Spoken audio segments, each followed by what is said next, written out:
Hello Kaiju fans, welcome back to the Kaiju World Order. My name is MM, and today we got some new news with Godzilla 75 reveal for the Monster Arts line, and I gotta say, it looks awesome.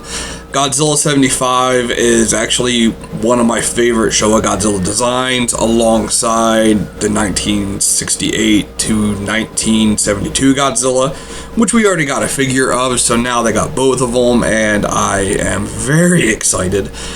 It does look pretty good. Yeah, I'm a little worried about some things here and there, but I'm not going to be all doom and gloom about it.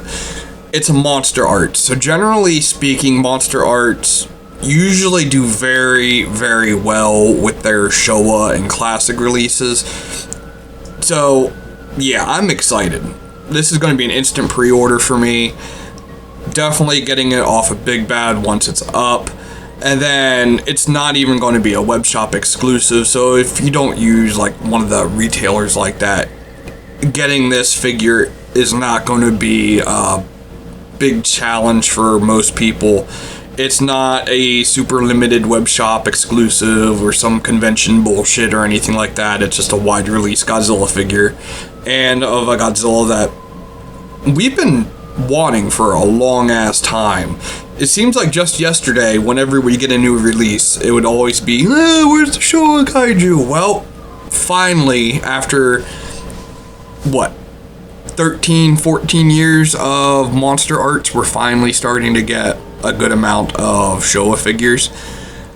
I can't really see where they're gonna go after this. Godzilla 75 and Godzilla 72 are really the main, like, superhero style Showa Godzillas. They've done 54, 62, and 64.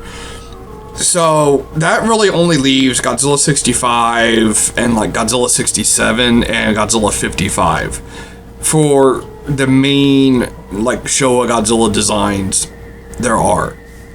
I highly doubt we'll see a 67.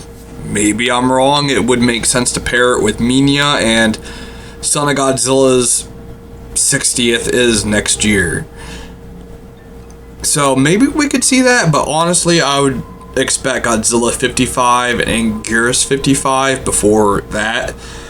They just seem like such obvious choices to make a pairing release for, and with Anguirus coming out, like, I believe year or two ago, I would say within another year or two we'll probably see 55 and Anguirus, but I really wouldn't expect to see them anytime soon.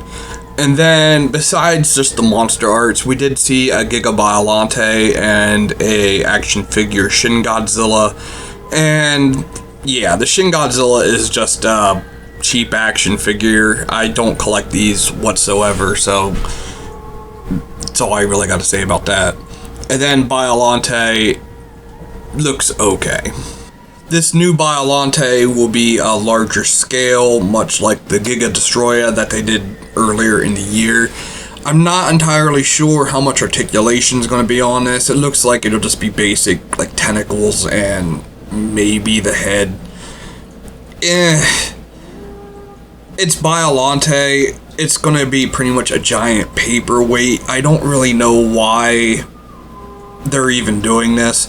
Yeah, it looks better than the typical movie monster series Biollante, but if you're going to be a collector and going after a figure like this, I can really, well, I guess maybe somebody would get this instead of the Monster Arts, actually just thinking about that out loud, but it's still, I don't know, it just seems lazy.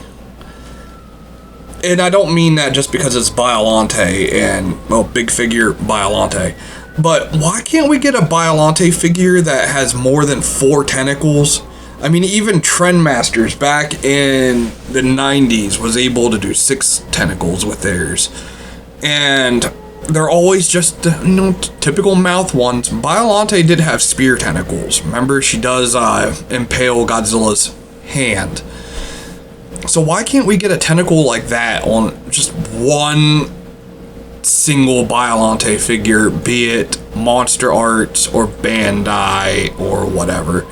But alas, whatever. It is what it is.